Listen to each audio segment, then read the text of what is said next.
Baik,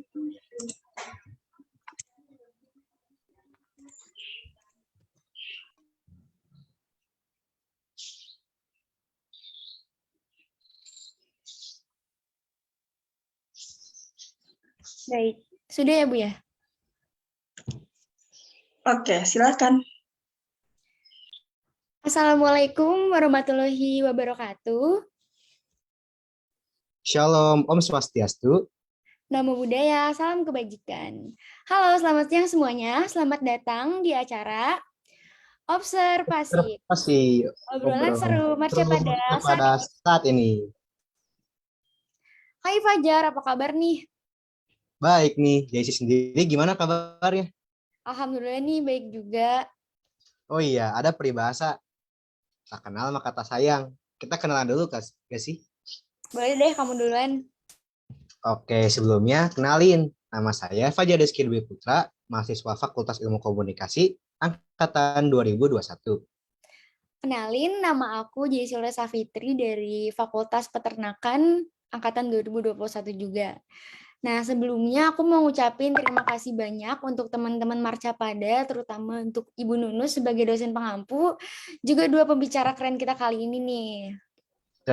Dan terima kasih juga buat teman-teman peserta yang udah menyempatkan waktunya untuk hadir di acara ini. Nah, ngomong-ngomong, tema kita kali ini tuh apa sih, Jai? Jadi tema kita kali ini yaitu piknik asik tanpa usik ala Biodiversity Warriors dan Gastrotourism Academy. Seperti yang aku udah bilang nih, tadi kan kita bakal ngundang pembicara hebat nih ya dan keren-keren. Dan ini tuh ada dari Kang Indeka Dharma Putra SPD dari Biodiversity Warriors. Oh iya, dan ada juga Teh Repa Kustipa dari Gastro Tourism Academy. Tapi sebelum itu, kita akan panggilkan Bu Nunu selaku dosen pengampu kita yang gak kalah keren nih buat menyampaikan sepatah atau dua patah kata untuk kita semua. Nah, untuk Ibu Nunus, waktu dan tempat kami persilahkan. Oke, sebentar. Oke, terima kasih semuanya. Selamat siang. Assalamualaikum warahmatullahi wabarakatuh. Waalaikumsalam. Ya. Oke, terima kasih untuk seluruh panitia, seluruh mahasiswa saya di OKKRK 117 di Marcapada Project untuk acara hari ini gitu ya. Terima kasih juga sebelumnya saya ucapkan kepada Kak Indeka yang sudah berkenan hadir hari ini sebagai narasumber kita untuk ngobrol asik di sini, ngobrol seru bareng Marcapada. Jadi hari ini sebetulnya lebih sharing-sharing aja gitu ya Kak. Jadi nanti mungkin teman-teman di sini ini adalah jadi OKK ini adalah mata kuliah untuk tingkat persiapan bersama atau angkatan pertama dari Universitas Pajajaran yang sistemnya adalah sistem belajarnya adalah by project gitu. Jadi kita belajar untuk berkolaborasi dengan berbagai instansi atau komunitas untuk bisa menyuarakan isu atau bisa ke arah juga wirausaha gitu ya. Jadi hari ini senang sekali karena bisa berkolaborasi dengan Biodiversity Warriors dan Gastro Tourism Academy. Jadi nih ada dua perspektif nanti yang akan berbicara tentang tourism untuk di gastronomi dan Biodiversity Warrior. Jadi semoga hari ini bisa menambah wawasan untuk mahasiswa kami di Universitas Pajajaran, terutama RK 117 ini, dan juga teman-teman lainnya yang hari ini hadir di luar mahasiswa yang mengambil mata kuliah OKK. Gitu. Mungkin itu saja yang bisa saya sampaikan untuk pembuka acara final project untuk Marcapada Project di sini. Terima kasih, saya kembalikan ke MC. Baik, terima kasih Bu Nunus atas sambutannya.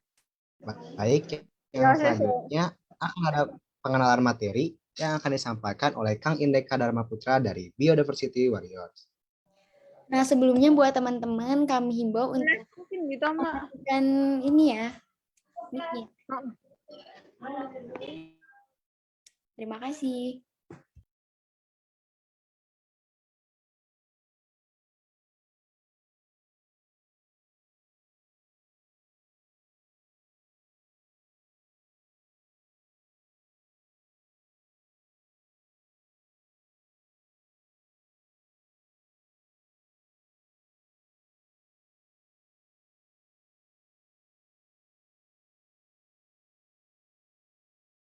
Mohon maaf untuk Nabil, sudah ada belum ya? Iya, ada. Apakah suara saya terdengar? Terdengar. Baik. Assalamualaikum warahmatullahi wabarakatuh. Sebelumnya, terima kasih kepada Jesse dan Fajar selaku MC terkece kita pada siang hari ini yang telah memberikan saya kesempatan untuk melanjutkan rangkaian acara observasi pada siang hari ini. Baik, sebelumnya izinkan saya untuk menyapa terlebih dahulu kepada yang terhormat Mentor OKK RK117, Ibu Nunus. Selamat siang, Ibu Nunus. Selamat siang. Yang terhormat kepada Kak Indeka Dharma Putra selaku pembicara 1. Selamat siang, Kak Indeka. Siang. Yang terhormat kepada Kak Repa Kustipia selaku pembicara 2. Selamat siang, Kak Repa. Baik. Dan tak lupa juga yang saya hormati peserta observasi yang hadir pada siang hari ini. Baik, selanjutnya mari kita langsung saja kepada acara inti kita pada siang hari ini, yaitu pemaparan materi oleh para pembicara. Namun sebelumnya, izinkan saya untuk memperkenalkan terlebih dahulu pembicara pertama kita, yaitu Kak Indeka. Saat ini, Kak Indeka sedang menempuh gelar S2-nya di IPB dengan mengambil program studi pengelolaan sumber daya alam dan lingkungan. Kak Indeka juga mengambil gelar S1-nya di Universitas Negeri Jakarta dengan program studi pendidikan biologi. Kak Indeka juga pernah menjadi Biodiversity Surveyor di BWKHT dan juga pernah menjadi Research Officer Rangkong Indonesia. Baik, untuk menghemat waktu, kita langsung saja menyimak pemaparan materi dari Kak Indeka. Sebelumnya, kepada Kak Indeka, saya ingatkan kembali untuk penyampaian materi ini diberikan waktu selama 25 menit, dan kami mohon kepada para peserta yang hadir dapat menyimak pemaparan materi dari Kak Indeka dengan tertib. Kepada Kak Indeka, waktu dan Zoom-nya saya persilakan. Terima kasih Nabil dan tim, dan juga Ibu No atas kesempatannya. Di sini saya mewakili Biodiversity Warrior untuk sharing-sharing ya dengan teman-teman sekalian terkait dengan bagaimana sih ala piknik kami gitu di Biodiversity Warrior yang kurang lebih bisa dikatakan ramah lingkungan. Gitu. Oke, izin untuk nanti untuk presentasi mungkin dari saya atau bagaimana ya?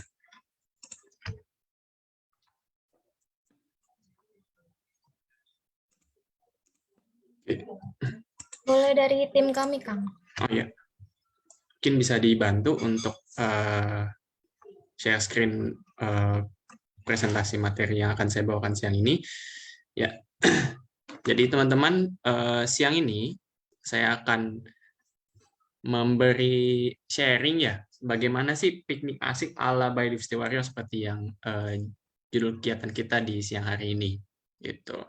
Karena pasti teman-teman sekalian pernah lah untuk jalan-jalan ke alam bebas ataupun ke ya tempat-tempat traveling, tempat-tempat wisata yang kurang lebih kece gitu, yang memang Instagramable, yang memang populer gitu buat teman-teman sekalian.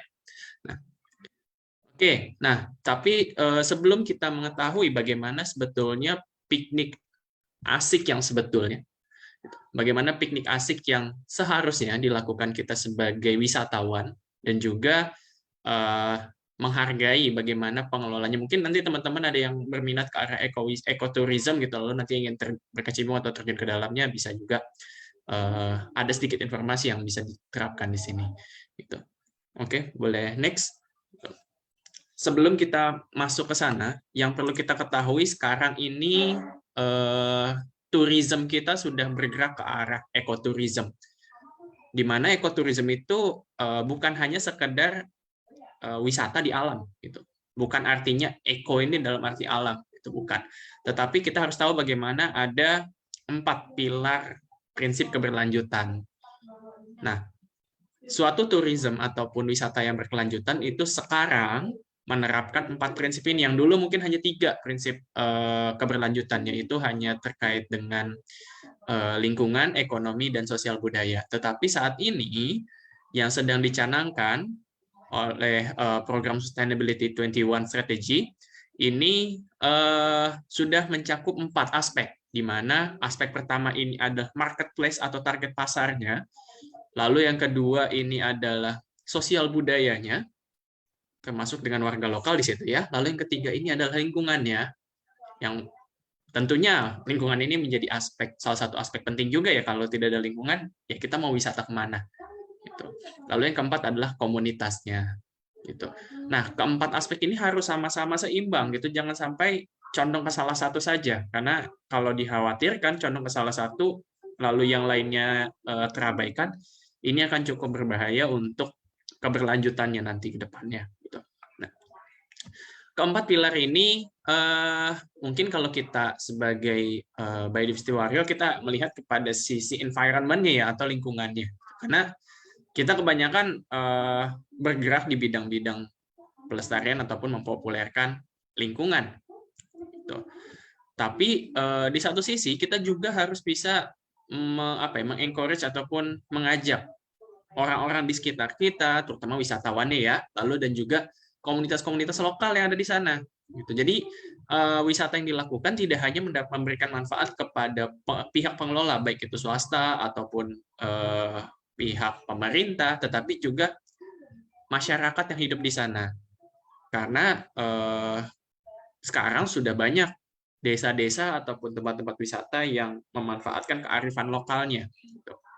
Dikedepankan untuk bisa memberikan informasi dan juga memberikan daya tarik bagi wisatawan. Nah, oke, next.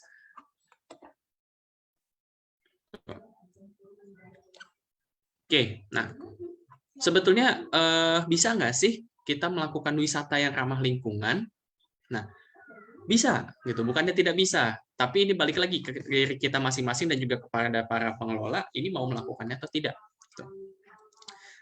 Yang pertama, bagaimana mengelolanya? Jadi ini dari segi pengelola. Lalu yang kedua, pemanfaatan ekonomi atau hasil dari kegiatan wisata ini kepada masyarakat di sekitar. Lalu yang ketiga, bagaimana pelestarian budayanya? Dan yang terakhir adalah pelestarian lingkungan. Jadi bahkan kalau saya bilang ya, diversity atau keragaman itu bukan hanya mencakup bionya atau biologinya saja, tetapi bagaimana keragaman budaya, keragaman kultur, keragaman etnis, keragaman manusianya itu juga bisa terjaga. Karena kalau yang mungkin teman-teman bisa lihat, di beberapa daerah yang masih mengedepankan budayanya atau kearifan lokalnya, ini justru malah menjadi tempat-tempat wisata yang menarik.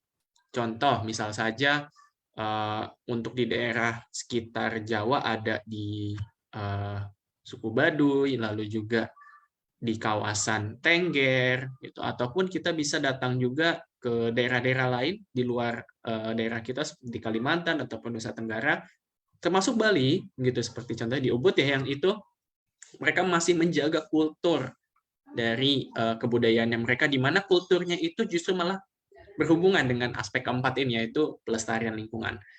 Jadi secara masyarakatnya sendiri mau untuk melestarikan lingkungan, tapi ada poin-poin penting yang harus kita perhatikan, karena ketika wisata itu semakin populer, dikhawatirkan nanti ada beberapa hal-hal yang justru membawa ketidakberlanjutannya, gitu. Contohnya misalnya kerusakan dari fasilitas, lalu ada penggabungan budayanya, dan juga khususnya bagi lingkungan adanya kerusakan-kerusakan atau perubahan. Gitu. Bisa kita lihat misalnya pada beberapa tempat wisata yang ada, mungkin teman-teman tahu ada monyet ekor panjang atau makaka, kalau kami bilang, itu sudah mulai bergeser perilaku si monyet ekor panjangnya ini. Gitu, di mana mereka tidak takut lagi dengan pengunjung, padahal sejatinya hewan itu agak malu gitu untuk ketemu dengan kita. Nah, ini kan menjadi sesuatu yang aneh karena tidak sesuai dengan perilaku aslinya, dan ini justru malah berbahaya. Contoh saja di daerah Pangandaran, monyet ekor panjangnya sudah tidak takut ataupun tidak khawatir dengan pengunjung, sampai akhirnya dia berani untuk mengambil makanan ataupun barang bawaan yang dibawa oleh pengunjung karena dianggap itu makanan. Gitu. Nah, ini kan berbahaya juga ya kita sebagai wisatawan gitu. Tapi sebetulnya bisa, karena ini perlu banyak kerjasama, tidak hanya dari segi pengelola, dari segi masyarakat, tapi juga dari segi kita sebagai wisatawan. Gitu. Next. Nah, seperti yang saya katakan tadi, yang pertama harus kita lakukan ketika kita ingin melakukan piknik yang tidak yang ramah lingkungan, yang tidak merusak. Yang pertama kita harus menghargai kultur ataupun keragaman budaya yang ada. Dalam artian di sini tetap dengan batasan-batasan ya, gitu dengan kalau memang ada keyakinan kita yang tidak sesuai dengan mereka ya kita cukup mengutarakannya dengan kalimat yang santun, yang sopan, namun tetap menghargai ataupun tidak melarang mereka melakukan praktek budayanya. Gitu. Nah, di Kalimantan itu ada 1 tahun sekali ada istilah festival panen rayanya yang disebut dengan Gawai Dayak. Itu hampir seluruh pulau Kalimantan sekitar pertengahan tahun. Kalau teman-teman ke sana pasti akan bisa menemukan perayaannya. Gitu. Tapi di sini untuk saya sendiri ya, untuk gawai ketika masuk ke kebudayaan seperti itu, di mana mereka masih memberikan tuak ataupun minuman beralkohol sebagai salah satu persembahan sebetulnya kepada leluhur. Di situ ya kita boleh untuk menolak gitu, ataupun kita sudah memberitahukan dari awal sehingga ada guide ataupun orang lokal yang nantinya membantu kita gitu. Ataupun ketika ke tempat-tempat lain yang mungkin teman-teman tidak bisa menerima dengan istilah klinik ataupun mistis yang harus memberikan persembahan atau bagaimana, ya cukup disimpan di diri sendiri, memberitahukan kepada guide, dan guide pun biasanya sudah tahu gitu. Tapi tetap bukan artinya kita mengejek ataupun merendahkan budaya mereka gitu, karena justru dengan adanya budaya itu menjadi daya tarik bagi mereka untuk bisa melangsungkan praktik wisata dan juga nantinya memberikan pemasukan gitu. Nah, dan sebetulnya di Indonesia karena banyaknya keragaman budaya ini dan juga ya balik lagi ke kita ya Biodiversity Warriors di sini keragaman pangan lokal, keragaman pemanfaatan tumbuhan-tumbuhan lokal yang mereka gunakan untuk praktik-praktik kebudayaannya ini cukup unik sehingga menjadi daya tarik yang hanya saja mungkin masih perlu dibantu dalam segi publikasinya. Nah, itu juga yang jadi salah satu kegiatan yang Biodiversity Warriors lakukan. Datang ke suatu tempat, melihat budaya yang ada, membaur dengan warga yang ada di sana, lalu kemudian kita mempopulerkan apa yang bisa mendukung kegiatan praktik budaya di sana ataupun wisata yang ada di sana.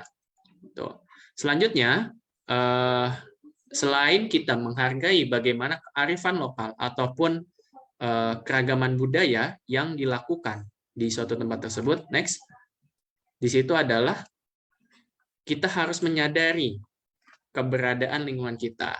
Gitu. Nah, ini khususnya lebih kepada teman-teman yang mungkin ingin melakukan wisata bahari, di sini saya contohkan, ataupun ingin melakukan wildlife photography, ini menjadi aspek yang cukup penting diperhatikan karena terkadang ketika kita melakukan wisata bahari lalu kita tidak tidak awas dengan lingkungan kita, maka bisa merusak ekosistem khususnya terumbu karang yang ada di sana. Dan masih ada juga sebetulnya sekarang praktik-praktik yang mengubah kebiasaan, misalnya seperti karena ingin fotonya bagus ya, ketika masuk ke bawah laut, lalu kemudian berpegangan kepada karang, lalu seakan-akan sengaja diberikan makanan kepada ikan, dan itu dikhawatirkan memberi dampak buruk bagi kehidupan hewan yang ada di sana, gitu, khususnya si ikan ini, karena makanan manusia belum tentu bisa diterima oleh mereka.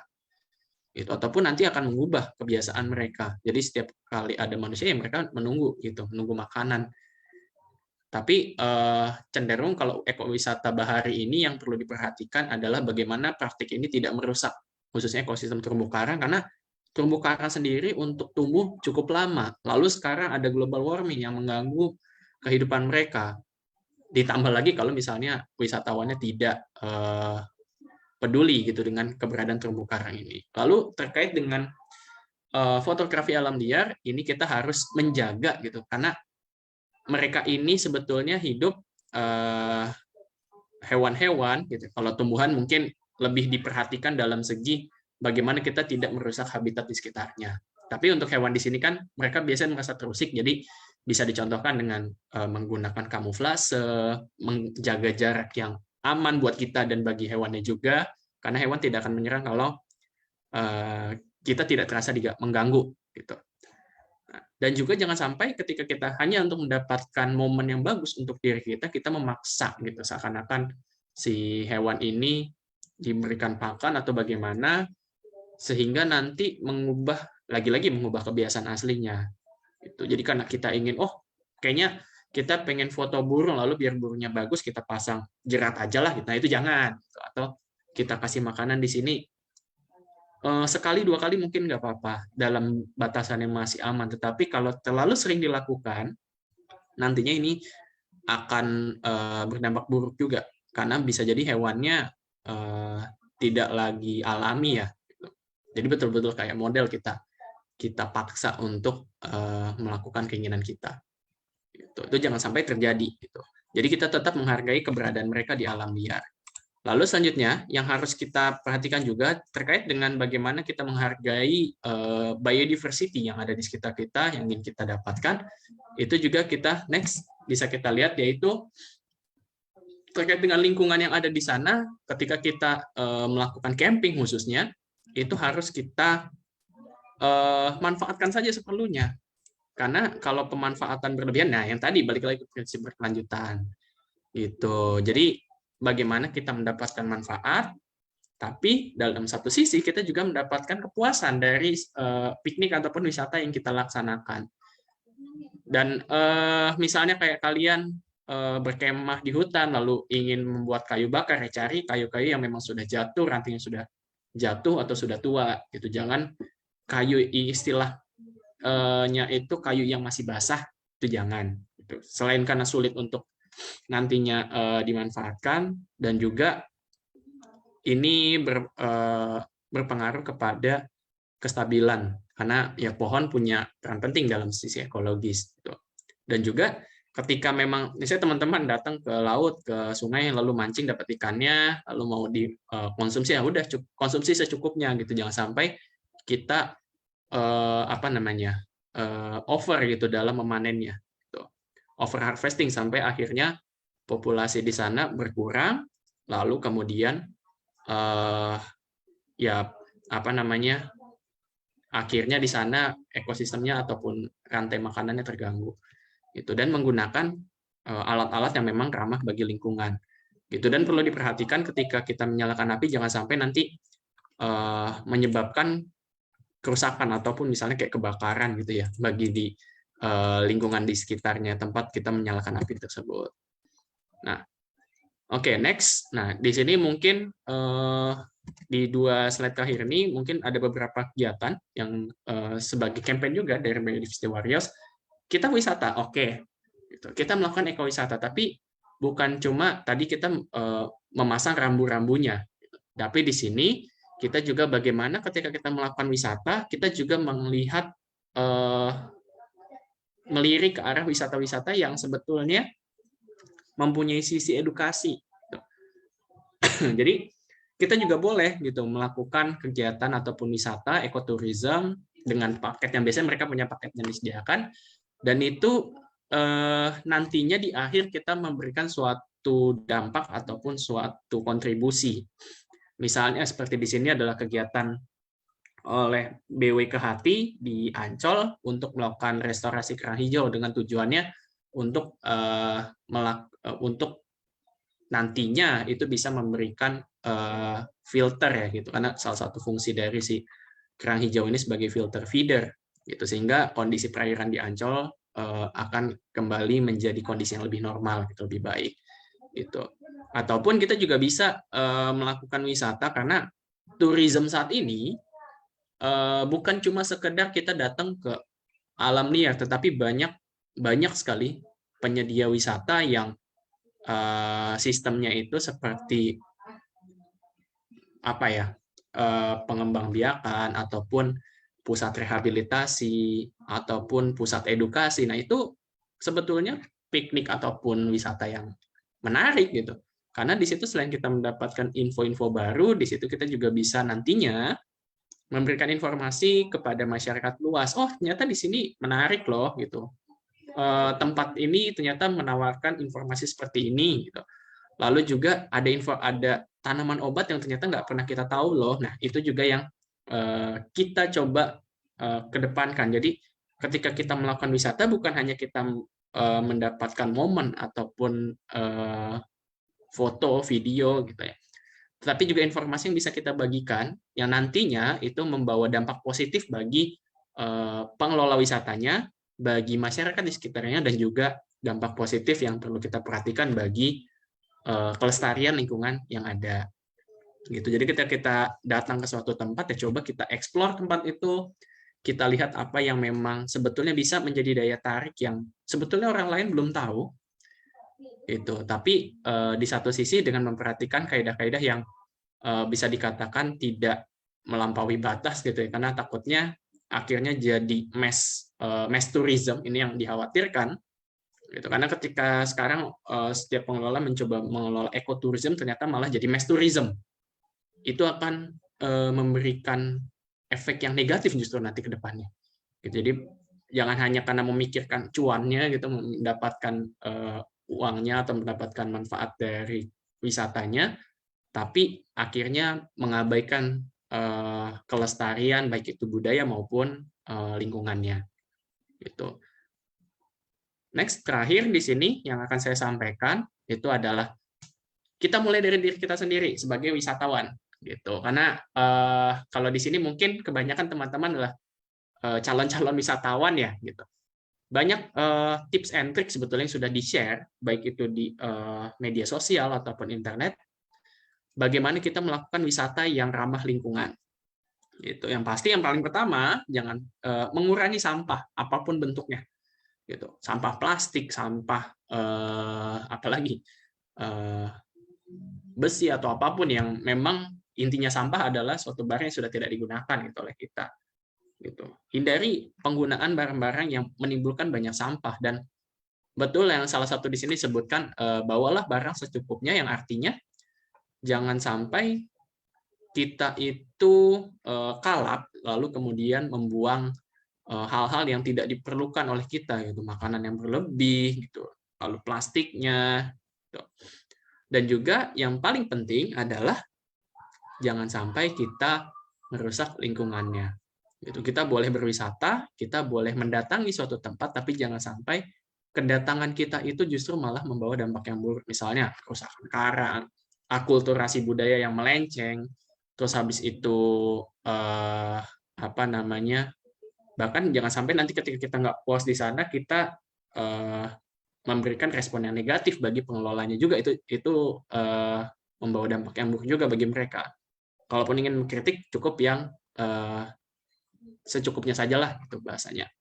Lalu menghormati kearifan budaya yang ada di sana, dan yang sebetulnya wisatawan ramah lingkungan ini lebih banyak kepada bagaimana kita mengurangi sampah kita, itu karena sampah ini sudah menjadi isu yang sangat penting. Dan yang kedua adalah bagaimana kita menghargai keragaman kearifan lokal dan juga lingkungan yang ada di tempat yang kita datangi. Oke. Ya, mungkin cukup sampai sini. Di terakhir ini, jangan pesannya, jangan tinggalkan ketika kita mendatangi suatu tempat, jangan tinggalkan apapun kecuali jejak kita. Gitu. Dalam artian yang tadi misalnya saran atau kritik, ataupun jejak ini bisa kita bilang sebagai dokumentasi yang bisa kita keep dan juga bisa kita share kepada teman-teman yang lainnya, lalu kemudian membawa dampak baik bagi pelestarian lingkungan yang ada di sana, dan juga membawa dampak baik bagi tourism, ekoturism yang sedang dikembangkan oleh masyarakat di sekitarnya.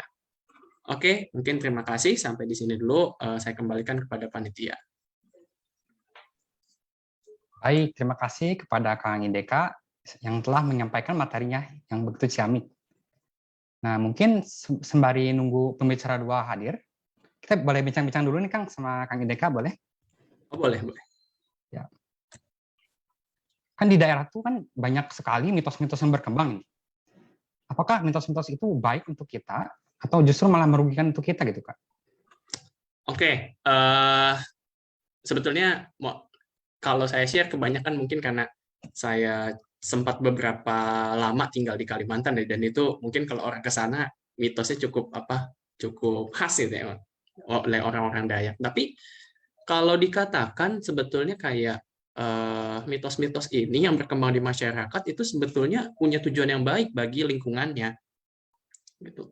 Kalau untuk kita ya, misalnya kayak kita percaya jangan kencing sembarangan, nanti bisa ketempelan makhluk halus gitu atau bagaimana. Ya di satu sisi mungkin karena kan dilihat buangan kita kan punya misalnya kayak contohnya amonia, urea yang di satu sisi baik untuk tanaman, tapi mungkin di satu sisi lain akan memiliki gangguan bagi kestabilan lingkungan. Gitu. Dan misalnya masalah ketempelan atau bagaimana itu balik ke kepercayaan, gitu kan. Gitu. Karena kalau kita percaya ya pasti bisa aja kejadian. Tapi selama ini yang saya tahu mitos itu justru malah menjadi efek yang bagus karena pelestarian melalui aturan adat atau mitos itu cukup efektif gitu bagi masyarakat daerah. Hanya saja akhirnya orang-orang luar yang menganggap itu cuma mitos, nggak penting, datang ke sana lalu melakukan hal-hal yang di luar itu, sehingga ya mengganggu juga, merugikan justru malah bagi masyarakat sekitarnya. Misal di Kalimantan untuk burung murai batu yang populer sekarang itu sangat dijaga. Gitu. Murai batu, lalu kacer itu sangat dijaga karena bagi mereka burung ini menandakan ketika mereka ingin membangun rumah, mitosnya ketika ada burung ini maka kayu itu adalah kayu yang bagus. Gitu. Dan mereka pun burung-burung ini pasti berada di dekat pohon-pohon yang bisa dikatakan sudah cukup tua dan cukup umur untuk ditebang, gitu, bukan di tanaman-tanaman yang masih muda. Gitu. Ketika si jenis burung ini punah akan merugikan juga bagi masyarakat di sana. Gitu. Itu contohnya. Jadi buat kita sebetulnya secara tidak langsung akan menguntungkan. Pun bagi lingkungan itu sangat menguntungkan. Tapi balik lagi ketika mitos ini sudah mulai ditinggalkan, kadang peraturan pemerintah atau peraturan daerah ini kurang bisa diterima oleh masyarakat. Gitu. Baik, terima kasih kepada Kak Indeka sudah menyampaikan materinya. Mungkin selanjutnya kita langsung saja kepada pemateri kedua, yaitu Kak Repa. Sebelumnya izinkan saya dulu untuk memperkenalkan dulu nih Kak Repa Kustipia dulu. Kak Repa Kustipia ini adalah founder sekaligus gastronomis di Gastronomium Academy, dan Kak Repa juga pernah menjadi leader tourism and culinary leadership di Glion Institute of Higher Education, dan juga pernah melakukan mentorship di Impact Jerman. Baik, sebelumnya saya ingatkan kembali ke pemaparan materi kedua ini diberikan waktu selama 25 menit. Dan untuk para peserta dimohon untuk tetap fokus dan tertib tentunya. Baik, untuk menghemat waktu, mari kita langsung saja kepada Kak Repanya. Baik, Kak Repa, waktu dan Zoom-nya saya persilakan.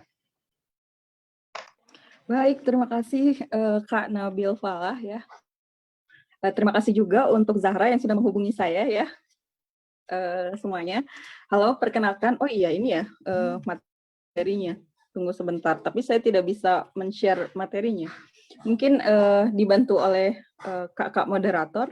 Oh iya, terima kasih. Nah, ini dia piknik asik tanpa usik. Mungkin saya langsung aja ke temanya, ke kelestarian ekologi ya, di mana memang hal-hal seperti inilah yang sedang in atau sedang dibicarakan oleh banyak orang. Nggak cuma di lokal gitu, di global juga sedang membicarakan ekologi itu seperti apa sih, kelestarian ini bagaimana gitu. Apakah ada campur tangan industri di dalamnya, kan kita juga tidak tahu gitu. Kemudian salam sukses juga bagi teman-teman untuk Marca Pada Project ya, Unpad, dan yang dimentori oleh Kak Nunus nih. Ini keren sekali ya programnya gitu.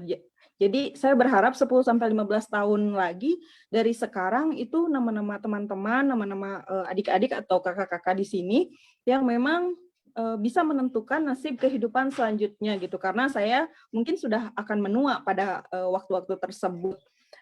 Selanjutnya,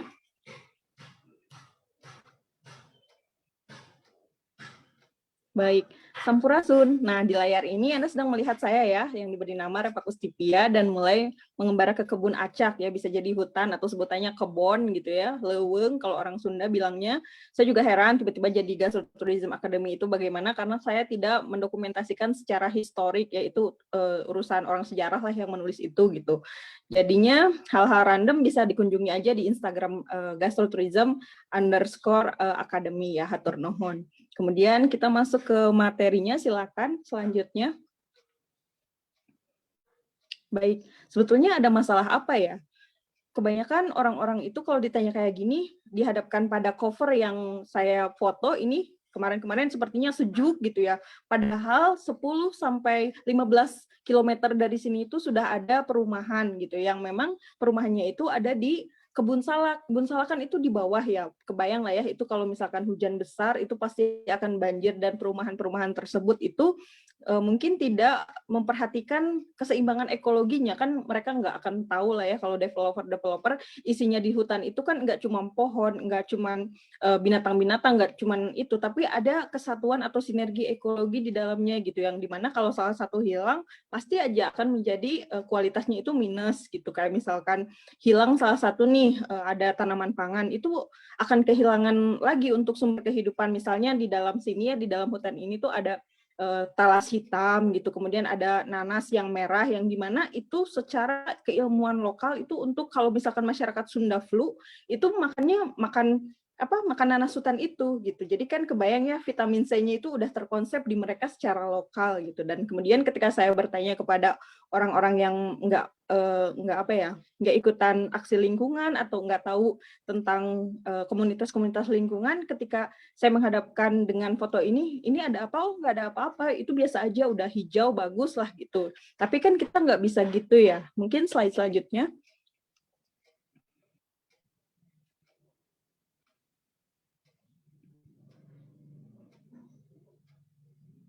Nah, ini adalah foto 2016 gitu. Jadi ketika 2016 itu saya suka main di sini nih, di yang ada sawahnya, kemudian ada aliran solokan ya, kita nyebutnya solokan lah itu. Terus kelihatan kan gunungnya itu habis hujan tuh, suka jepret-jepret pakai ponsel ya, sangat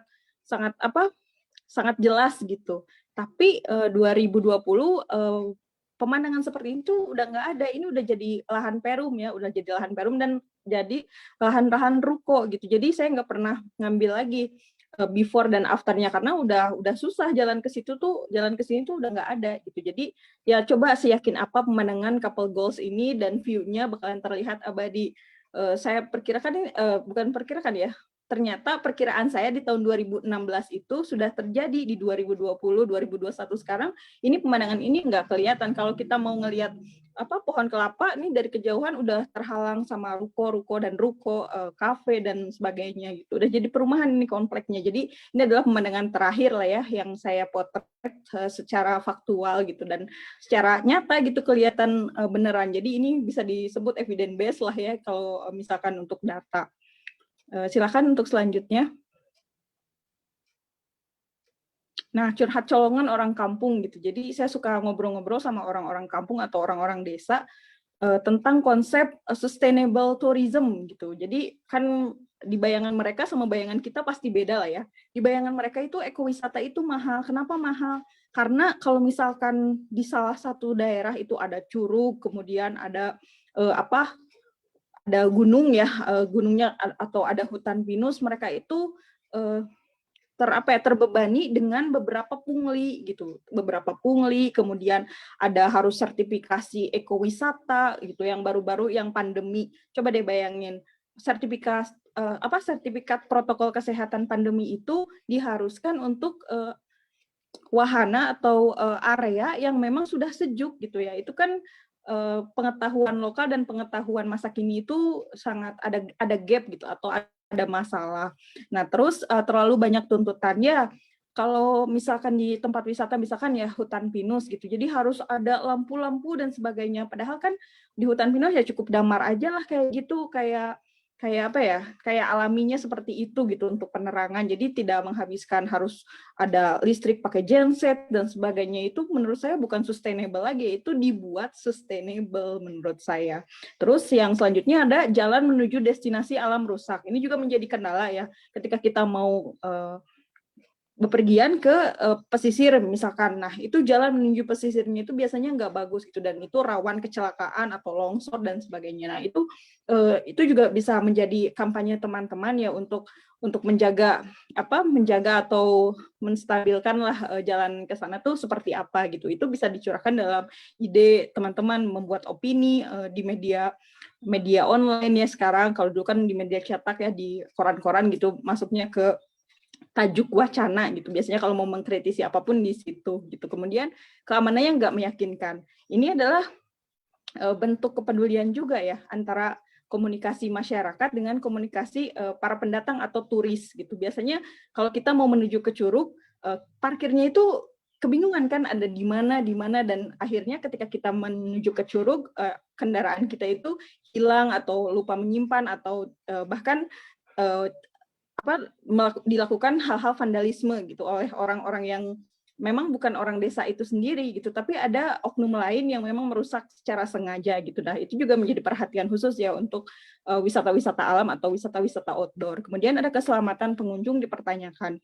Ya, kalau ada misalkan yang baru-baru tuh di Ciamis kan ada susur sungai ya, itu juga harus dengan keilmuan ya yang seperti itu gitu. Susur sungai itu tahu waktunya jam berapa, tahu tujuannya buat apa gitu. Jadi tidak hanya untuk menguji keberanian, tapi di situ juga ada tanggung jawab penyelenggara juga gitu. Makanya ini masih sangat sangat krusial ya dipertimbangkan untuk keselamatan pengunjung gitu. Kemudian yang selanjutnya ada makanan di tempat wisata, harganya kayak makanan di hotel atau menu ala kadarnya. Emang benar.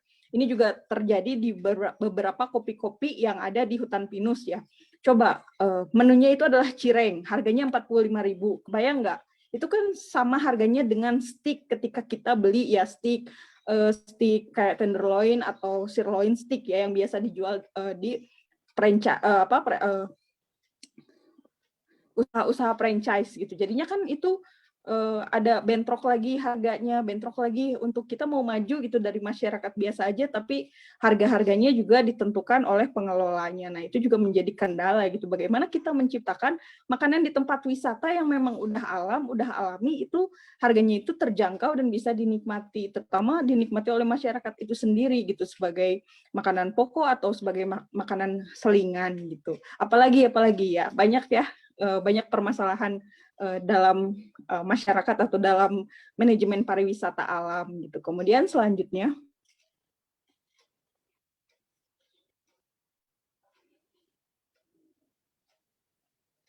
nah ini nih ada semboyan yang kalau saya buka-buka Twitter ada yuk selawatin mulai aja dulu, yaitu bagus sih untuk untuk motivasi gitu. Tapi kalau yuknya itu tidak dilakukan secara sederhana atau secara langsung, itu juga cuman wacana aja gitu. Nah, ini adalah kegiatan-kegiatan yang bisa dilakukan di outdoor yang tanpa biaya yang besar gitu. Kalau mau masak-masak ya bikinlah, kalau orang Sunda bilangnya hawu gitu ya.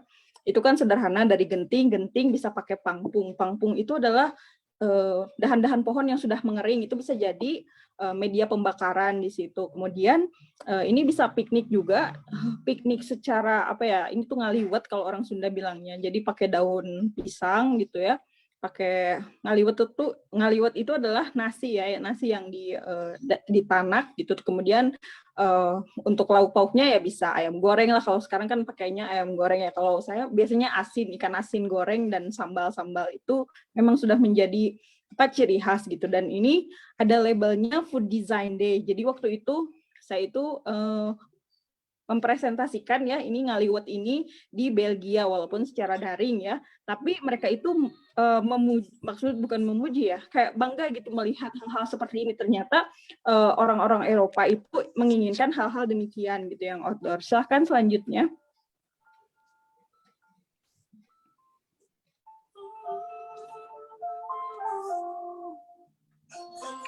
Yang selanjutnya itu kalau tidak salah bagaimana cara melakukan ini ya, membentuk pariwisata. Silakan selanjutnya slide-nya. Nah, untuk membentuk pariwisata ini, piknik asik itu ya minim modal gitu, kalau bisa 0 rupiah, minim sampah ya, kalaupun nyampah juga setidaknya sampahnya bisa berkontribusi gitulah jadi kompos. Makanya itu hal-hal lokal food dan indigenous food itu sangat berkontribusi banyak gitu dan memberikan manfaat. Nah, tidak memaksakan membangun, ada rotan ya tinggal pakai rotan gitu, ada kayu ya pakai kayu, nggak dibikin-bikin kayak bikin Lego dan sebagainya. Mungkin itu untuk urbanism oke lah ya konsepnya seperti itu. Tapi kalau misalkan konsepnya udah alam ya udah pakai kreativitas di alamnya itu gitu. Kemudian perizinan dan aktivitas.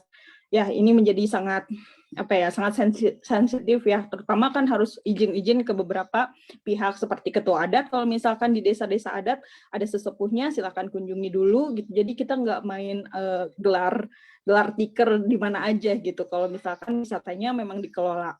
Kemudian ada ciptakan kegiatan humanis dan bersinergi dengan alam. Ya bisa kayak kalau misalkan di kebun mahoni itu bisa sambil nanam-nanam tumbuhan merambat kayak merica gitu, tanaman rambatan lain lah ya yang produktif. Jadi itu bisa menghasilkan juga. Kemudian ada lokal test dan lokal sentris. Memang lokal test ini gampang-gampang susah gitu. Jadi bagaimana merasakan kultur lokal ya, tapi kita juga merasa modern di dalamnya, dan itu hanya ada kreativitas situasional yang bisa seperti itu dengan kemampuan atau potensi dari teman-teman sendiri gitu. Karena kan wilayah Tasikmalaya akan berbeda dengan wilayah Bandung misalkan. Kalau di Tasikmalaya ada hutan pinus, ada hutan mahoni, kalau di Bandung kan ada maribaya dan sebagainya, itu kan kondisinya berbeda juga. Jadi tidak membandingkan dengan wisata kota gitu, lebih mengerti keadaan dan realita. Kalau misalkan di hutan ya nggak ada ice skating ya, jangan dibikin-bikin ada ice skating di hutan yo, itu kayaknya ngaco gitu. Kemudian selanjutnya.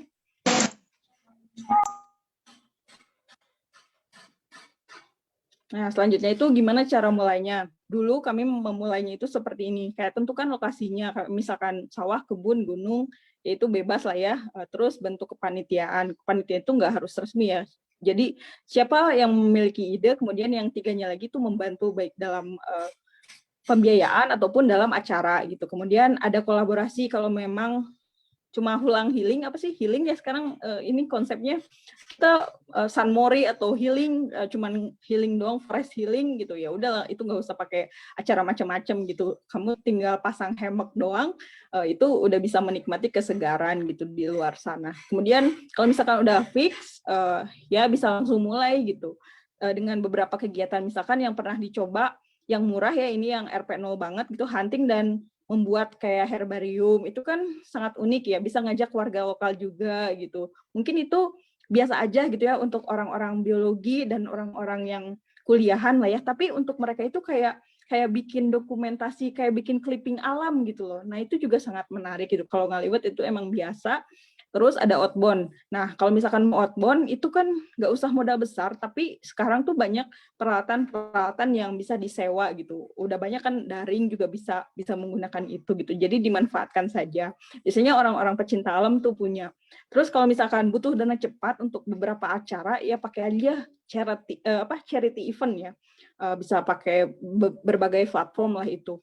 Dan patungan antar sesama ya, memang ini kolaborasi antar teman juga sangat penting gitu untuk kekompakan. Silahkan selanjutnya.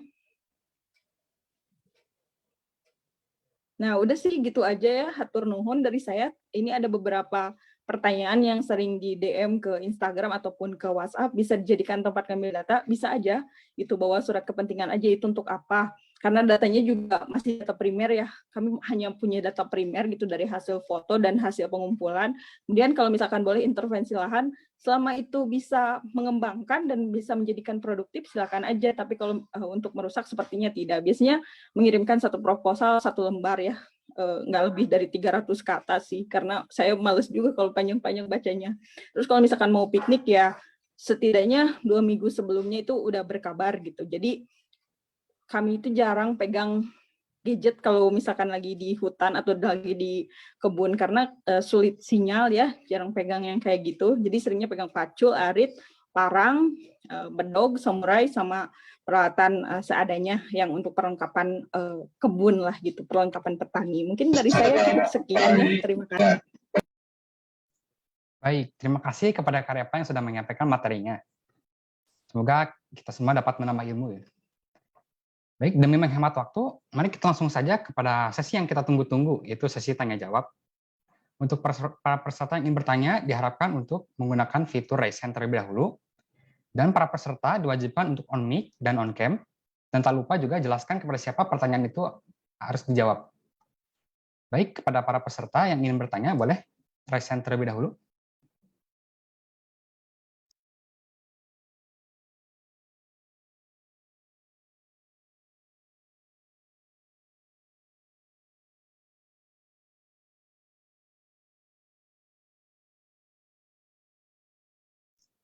Baik, jika belum ada yang mau bertanya, saya akan membacakan terlebih dahulu nih. Ada pertanyaan dari link pendaftaran form observasi, yaitu pertanyaan dari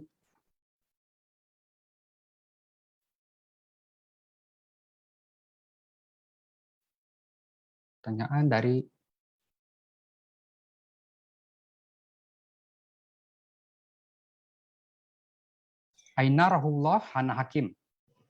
Jadi pertanyaannya adalah, bagaimana memanfaatkan biodiversitas untuk pengembangan ekonomi berkelanjutan tanpa harus merusak aspek kelestariannya, gitu. Mungkin kepada para pembicara boleh dijawab.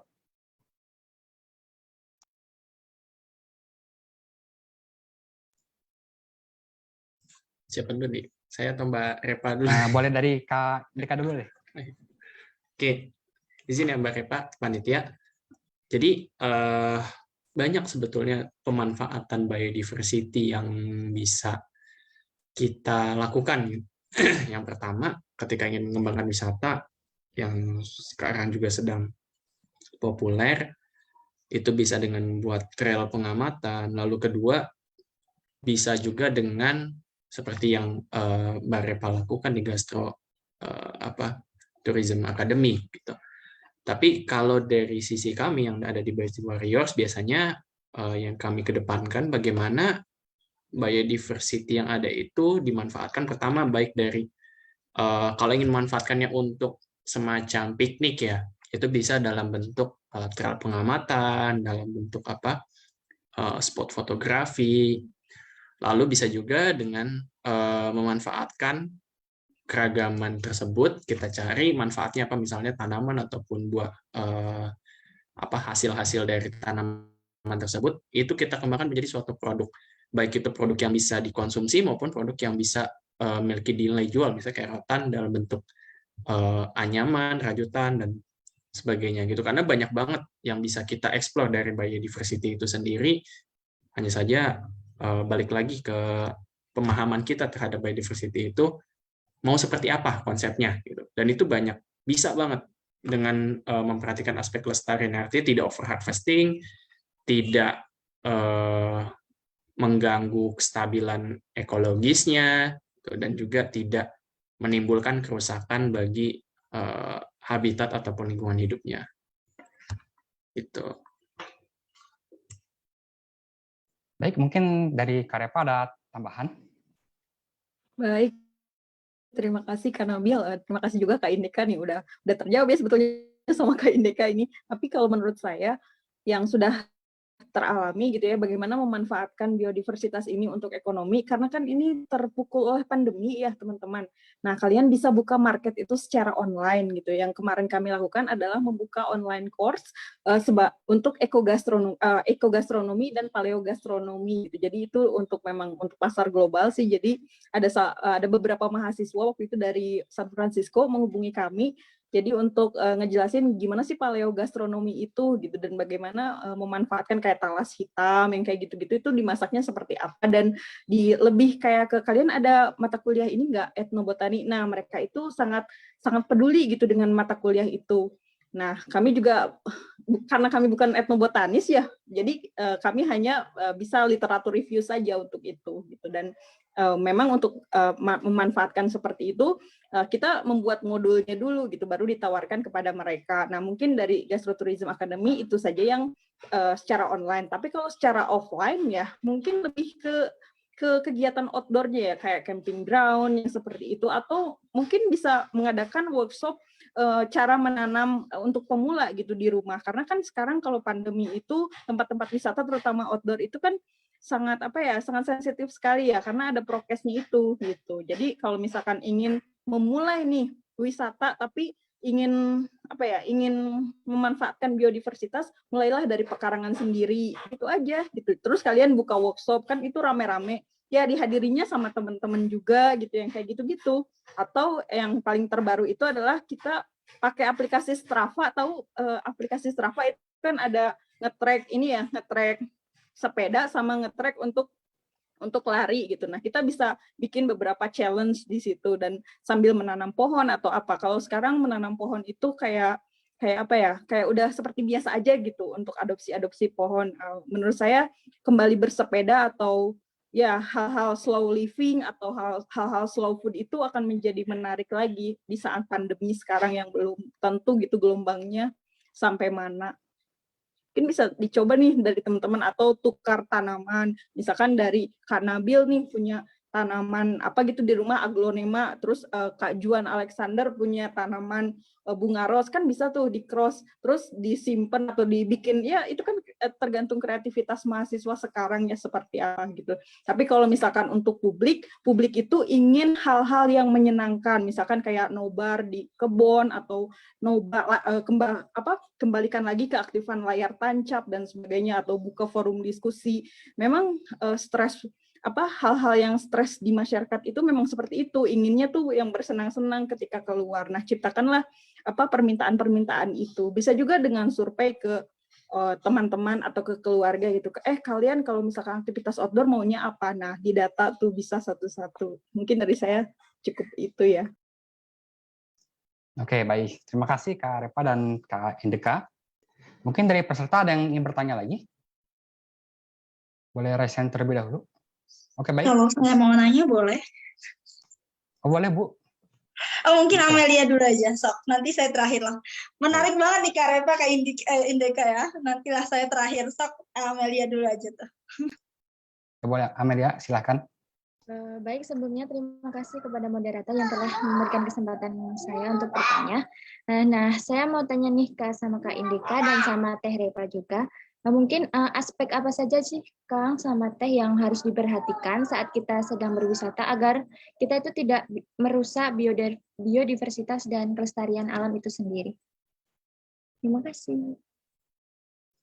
Oke, baik. Terima kasih Amelia. Mungkin bisa langsung dijawab oleh Kak Indeka langsung mungkin? Boleh? Oke, aspek yang pertama untuk tidak merusak biodiversitas, kita harus sadar lingkungannya dulu. Gitu. Kita datang kemana dan apa yang ada di situ. Gitu. Kalau misalnya datang ke laut, yang perlu kita perhatikan berarti jangan sampai kita ketika melakukan snorkeling ataupun diving itu sebetulnya kayak menyentuh terumbu karangnya, karena itu bisa berpotensi untuk merusak. Gitu. Lalu yang kedua, kebiasaan dari si hewan ini. Jangan sampai hewan-hewan kita datang untuk wisata malam gitu, contohnya. Gitu, untuk hunting foto-foto hewan-hewan malam, tapi kita menggunakan penerangan yang terlalu besar sampai akhirnya mengganggu kehidupan satwa-satwa di sana. Gitu. Jadi yang perlu perhatikan ketika kita datang, tujuan kita untuk apa. Gitu. Lalu yang kedua, di sana ada apa dan apa yang ingin kita capai. Gitu. Yang paling penting adalah jangan sampai mengganggu kebiasaan dari dan membuat nggak nyaman ya dari si biodiversitas yang ada di sekitarnya, dan juga jangan sampai kedatangan kita menimbulkan sampah, menimbulkan kerusakan dari habitat tempat tinggal mereka, karena mereka yang tinggal di sana gitu. Kayak kita datang ke tamu, jangan sampai kita mengganggu yang tuan rumahnya nih supaya nggak nyaman gitu tinggal di sana. Mungkin dari Krepa ada tambahan? Kalau saya sih cuma 2 hal ya aspeknya. Yang pertama itu tidak julid terhadap ya ekologi itu sendiri, kan sudah dijawab juga sama Kak Indeka. Terus yang kedua itu cukup tinggalkan jejak ya kalau misalkan sebagai pengunjung gitu, jangan ada petak-petik segala macam, walaupun kita tahu gitu itu lucu, itu ciamik gitu, tapi kan di masyarakat itu masih ada tabu ya. Kalau di Sunda ada hutan Kabuyutan, di mana itu tabunya itu masih banyak harimau. Jadi nanti kalau misalkan masuk ke sana, aing maung, nah seperti itu. Padahal di dalamnya itu ada mata air yang sangat jernih untuk kehidupan masyarakat tersebut. Nah, jadi menurut saya penting juga sih kalau misalkan kita mau ke salah satu destinasi, nah kita pelajari dulu tabu masyarakat atau tanya-tanya orang sekitar. Kayak yang boleh dilakukan apa, yang nggak boleh dilakukan apa. Jadi kita juga punya punya pengetahuan lokal juga gitu ya. Oh, kalau misalkan petik jamur segala macam tuh menimbulkan gatal-gatal dan sebagainya. Padahal kan itu ada ilmunya ya teman-teman. Saya nggak tahu zat apa. Tapi kalau misalkan mau dipelajari itu ada di mikologi kan ya. Nah seperti itu. Hanya 2 hal aja. Jejak dan tidak julid. Sudah. Oke, baik, terima kasih kepada Kak Repa dan Kak Indika. Mungkin dari Bu Nunus mungkin ada yang ingin ditanyakan? Oke, menarik banget nih. Boleh ya saya tanya ke Kak Ijeka sama Kak Repa. Sebelumnya Kak Repa, terima kasih sudah mau sharing dengan mahasiswa saya di Unpad. Saya mau tanya nih ke Kak Ijeka dulu deh. Mungkin waktu itu saya tuh sempat melihat postingan BW Kehati ya mengenai wisata virtual di gunung tuh. Jadi mungkin nah itu tuh gimana ya untuk mengemas wisata virtual di gunung yang notabene memang trekkingnya juga agak sulit dan lain-lain. Nah, apakah itu juga merupakan satu program dari BWKHT yang mungkin juga bisa menginspirasi kita untuk buat wisata virtual lainnya mungkin di tempat lain atau di tempat teman-teman semua ini sekarang bermukim gitu ya, bisa menginspirasi mereka mungkin untuk bisa melakukan hal yang sama nanti punya kontribut di daerahnya masing-masing. Mungkin itu untuk Kak Indika. Kemudian untuk Kak Repa sekaligus lah ya. Saya tuh tertarik banget sebenarnya dengan Gastro Tourism Academy ini karena memanfaatkan apa adanya tempat itu dengan sedikit sekali, hampir nggak ada perubahan mungkin ya dari sisi lingkungannya gitu ya. Nah untuk kita bisa ke sana itu tuh ada apa namanya? Ada tiket khusus kah, ada perizinan khusus kah, atau apakah memang di sana konsepnya adalah kita memesan jenis wisata apa yang ingin kita lakukan dan itu harus bergrup atau enggak, atau bisa kita datang solo aja sendiri gitu, pengen ke sana, pengen explore dan lain-lain. Mungkin itu. Terima kasih. Oke, baik, menurut terima kasih. Mungkin dari Kak Indika dulu deh, boleh dijawab pertanyaannya. Oke, terima kasih pertanyaannya Bu Nunung. Sebetulnya jadi Biodiversity Warriors ini kan sebagai suatu komunitas dan bagaimana kegiatan yang dilaksanakan itu kita membebaskan gitu. Program kita itu yang pasti hanya salah satunya posting via Instagram gitu, ada BW Awards gitu, dan juga mendukung kegiatan-kegiatan dari para warriors ini yang mendaftar. Salah satunya seperti yang dilakukan oleh kalau nggak salah itu dari Mapala Eka Citra UNJ. Nah, mereka itu untuk melakukan wisata virtual di gunung itu mereka membawa kamera 360 dan melakukan pendakian sendiri dan mengambil video menggunakan kamera tersebut. Lalu dari sana video yang didapatkan kemudian diproses lagi sehingga nanti bisa menghasilkan suatu bentuk wisata virtualnya. Gitu. Karena kalau sejauh ini kan untuk wisata virtual yang sedang berkembang juga ya, kebetulan masa pandemi ini ada yang saya pernah ikut itu mendatangi setiap tempat hanya melalui Google Street gitu, Google Street View, ataupun bisa sebagai penyelenggara kita datang ke tempat itu lalu seperti apa ya, kayak menonton film dokumenter gitu. Tapi yang dilakukan oleh tim Mapala Eka Citra UNJ di situ mereka mengambil video dengan kamera 360, lalu dari situ dibuatlah nanti sebagai suatu seperti rangkaian video virtual yang bisa dinikmati oleh teman-teman yang mau mencoba melakukan wisata virtual itu. Walaupun ada banyak sebenarnya caranya. Ada yang menggunakan studio khusus seperti ingin membuat virtual reality gitu. Sekarang sudah ada juga beberapa situs gitu.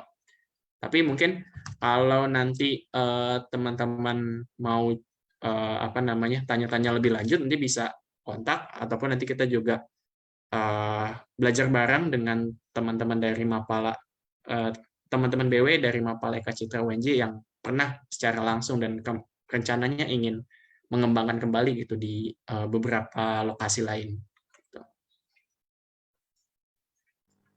Terima kasih Kak Indeka. Mungkin dari Kak Repa boleh dijawab. Ya, terima kasih Kak Nunus untuk pertanyaannya. Jadi kalau misalkan kalau mau solo ya bisa-bisa aja, tapi itu ya kayak ngasih tahu dulu, berkabar dulu, karena kita juga harus meneruskan, ada informasi, ada yang mau berkunjung nih gitu ke kepala desa. Kebetulan kan kantor desanya nggak terlalu jauh ya dari lokasi itu gitu. Dan biasanya kalau misalkan banyakan 20 atau 25 orang, biasanya kita kolaborasi ya sama UMKM lokal gitu. Jadi ada kayak bandros, kayak mobil bandros gitu. Jadi di Tasik juga punya, namanya mobilnya Ngulisik ya. Jadi harus kolaborasi ke situ untuk menuju ke tempat tujuan gitu. Kalau untuk masalah ke hutannya mah tinggal food adventure aja gitu. Tapi kemarin kami temanya adalah finding ethno food ya. Jadi kalau ethno food itu harus yang jarang ditemukan di pasar ataupun di toko gitu. Kalau misalkan untuk solo juga tinggal berkabar aja. Biasanya WhatsApp, langsung ke WhatsApp sih gitu, mau berapa lama dan sebagainya. Karena di bawahnya itu kan keselamatan untuk ke area itu, ke ethno food itu, di bawahnya ada Sungai Citanduy ya. Jadi perlengkapan keselamatan juga perlu disediakan juga gitu. Kecuali kalau yang anak-anak gunung atau anak-anak pecinta alam, mereka sudah punya perlengkapan tersendiri, kayak misalkan bawa webbing sendiri, bawa apalagi tuh, banyaklah perangkatnya gitu. Untuk turun ke bawah ke Citanduy itu kan dekat ke area Salak. Kalau misalkan ke pohon kopi atau ke kebun kopi itu harus pakai kayak kalau kita mah bilangnya dudukui aya cerobongan gitu. Ada ininya lah, ada topi yang ada cerangka ya. Nah, kayak gitu. Jadi harus disiapkan dulu kalau mau ke areanya. Itu. Oke. Makasih Kak. Menarik banget. Ya, terima kasih Kak Nunus. Baik, terima kasih Kak Repa. Dan di sini saya ingin mengingatkan dulu kepada para peserta. Di sini udah bisa absen dulu nih. Link absennya ada di kolom chat. Jadi boleh sambil menunggu, boleh absen dulu. Mungkin teman-teman ada yang ingin bertanya lagi? Boleh pakai raise hand terlebih dahulu.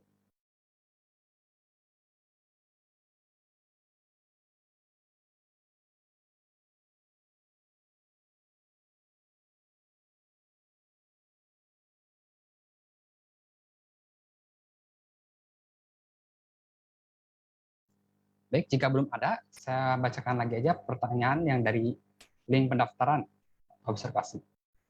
Ini ada pertanyaan dari Sawah Hoynisa.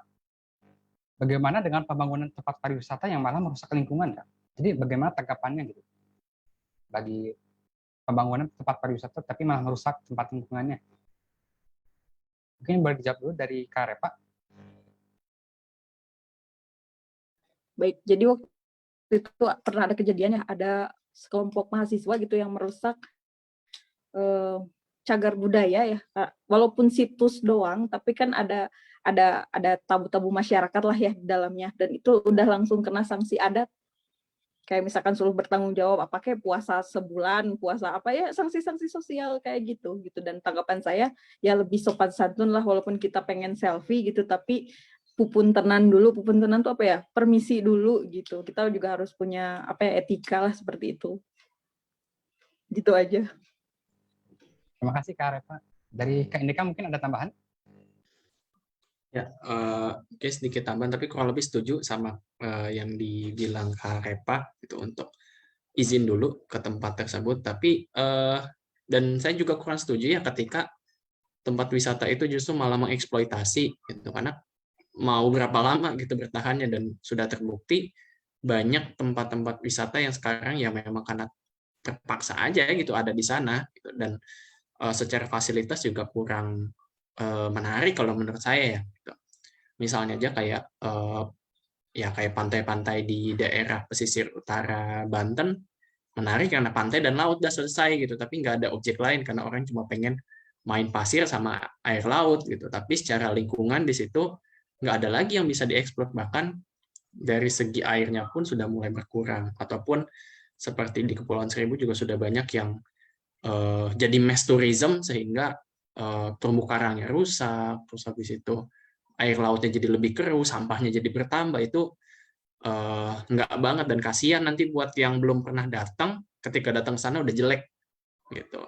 Jadi kalau secara opini pribadi sih kurang setuju gitu dengan yang merusak, karena bisa kok semuanya diadakan berdampingan. Oke, baik. Terima kasih Kak Indika. Mungkin para peserta ada yang ingin bertanya lagi? Boleh satu pertanyaan lagi deh. Boleh? Kepada Saudara Jesse. Yang ingin bertanya.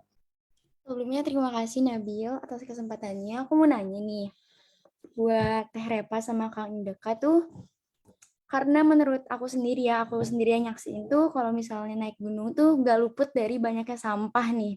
Kayak kita ada di pos 1, pos 2, pos 3 tuh pasti banyak banget sampah yang berserakan di mana-mana nih. Padahal kan dari ketentuan dari setiap pos sebelum kita naik kan misalnya ada pendataan barang yang kita bawa, atau misalnya membawa trash bag dari atas buat ngangkut sampah ke bawah. Tapi itu tuh nggak menutup kemungkinan sampah tuh numpuk di atas gunung, bahkan di Gunung Gede ataupun di Gunung Semeru juga itu tuh banyak banget sampah yang numpuk, bahkan sampai 250 kg per hari sebelum masa PPKM. Nah, itu tuh menurut Teh Repa sama Kang Indeka tuh sebenarnya salah siapa sih gitu? Kalau misalnya diomongin kesadaran tuh pasti kan kesadarannya sangat kurang nih ya. Cuma untuk fasilitas gunung sendiri seperti keamanan, juga fasilitas untuk sampah itu sendiri kan kurang ya, dari SDM-nya, sumber daya manusianya juga kurang. Nah, menurut Teh Repa sama Kang Indeka tuh hal yang kira-kira tuh bisa jadi solusi untuk sampah di gunung tuh apa ya? Soalnya kan kalau misalnya kita solusinya cuma membawa sampah dari atas ke gunung kan pasti nggak akan selesai ya. Soalnya kan yang naik gunung juga per hari itu banyak gitu. Jadi kalau misalnya solusinya kayak gitu tuh nggak efektif lah gitu. Untuk solusi yang lebih efektif tuh kira-kira kayak gimana ya? Terima kasih. Oke, baik. Terima kasih kepada Saudari Jessie.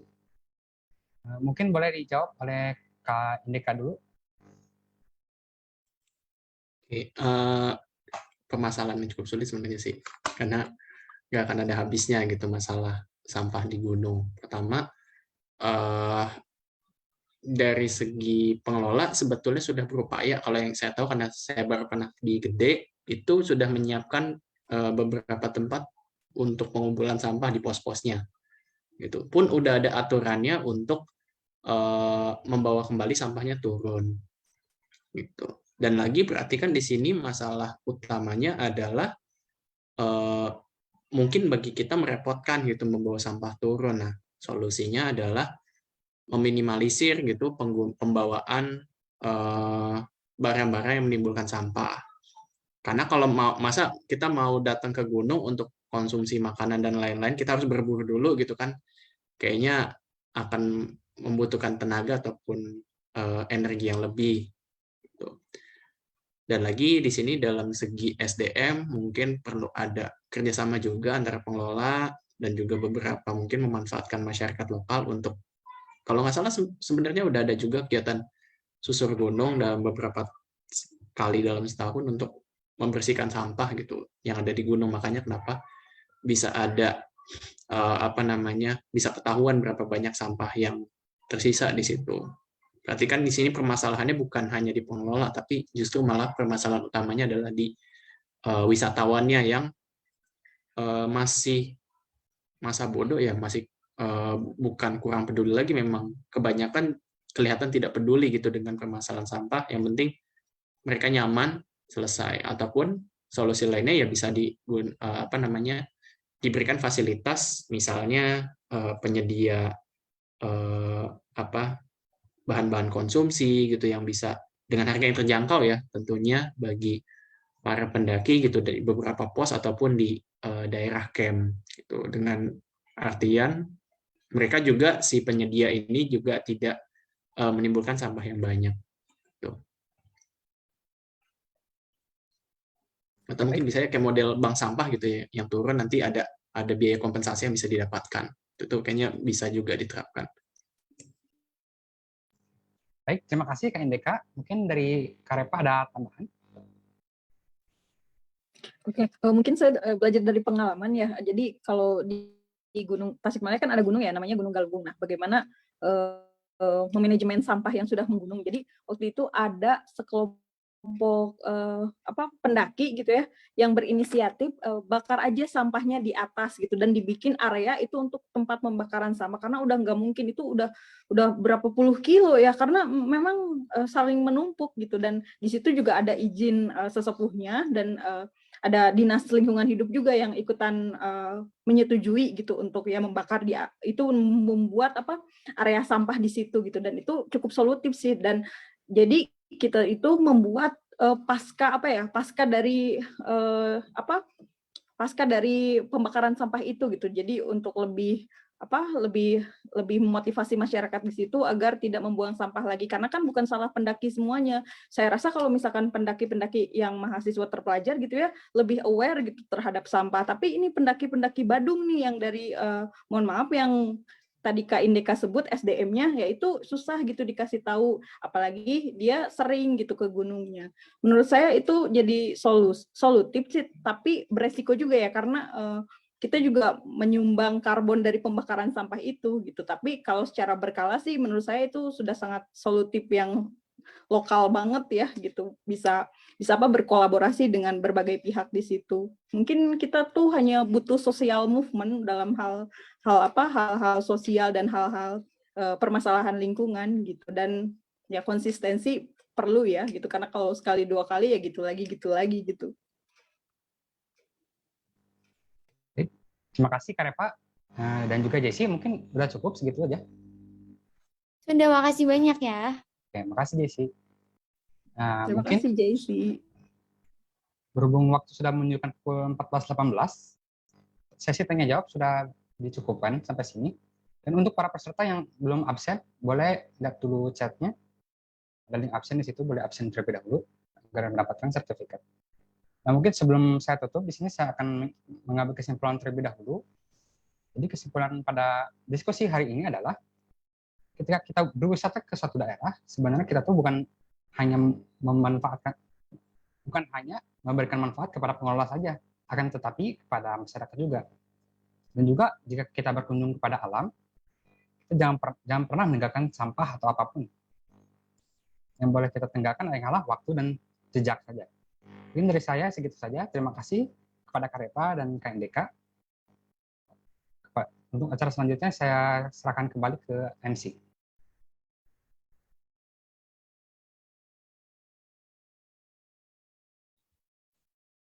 Baik. Di sini ada Fajar. Oh, masih ada ya. Kita mau ngasih oleh-oleh nggak sih, Fajar?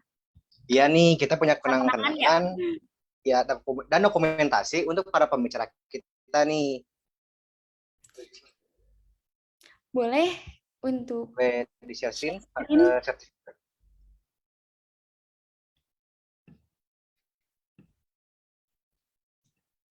Nah, ini yang pertama tuh ada untuk Kak Indeka Dharma Putra SPD. Kita dokumentasi dulu.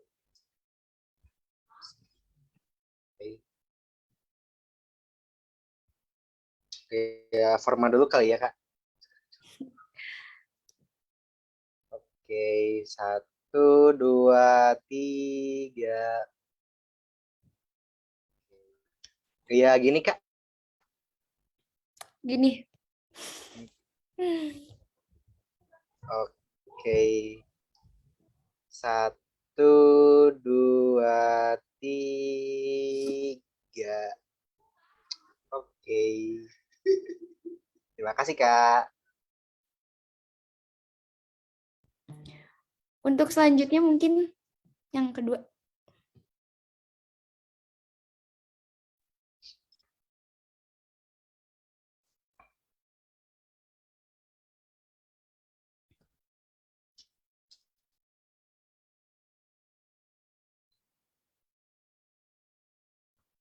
Untuk Teh Repakus Stipia, mungkin boleh kita dokumentasi dulu.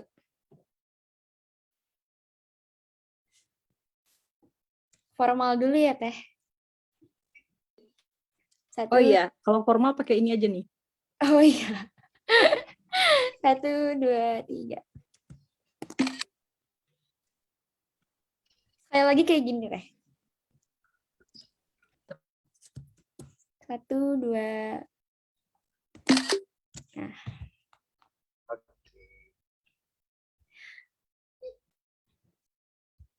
Dari tadi ini dilihat-lihat keren banget nih ya pertanyaannya. Karena waktu yang udah terbatas juga nih, boleh nih buat kalian yang masih kepo dan masih pengen tanya-tanya, bisa dicek di IG-nya @bwkhati dan gastrotourism_academy. Gak kerasa nih ya Fajar, kita udah ada di ujung acara. Aku dan Fajar mewakili teman-teman Marca pada semua mau berterima kasih kepada pembicara yang keren pastinya, dan juga para peserta yang sudah menyempatkan hadir pada kesempatan kali ini. Benar banget nih. Oleh karena itu, kita minta maaf jika ada kesalahan kata ataupun salah perbuatan. Buah nanas, buah ceri, dicampur gula, enak sekali. Cukup sekian dari kami. Semoga bisa bertemu di kemudian hari. Saya Fajar. Dan saya Jaisi. Kami pamit undur diri. Wassalamualaikum warahmatullahi wabarakatuh. Terima kasih semuanya. Semua.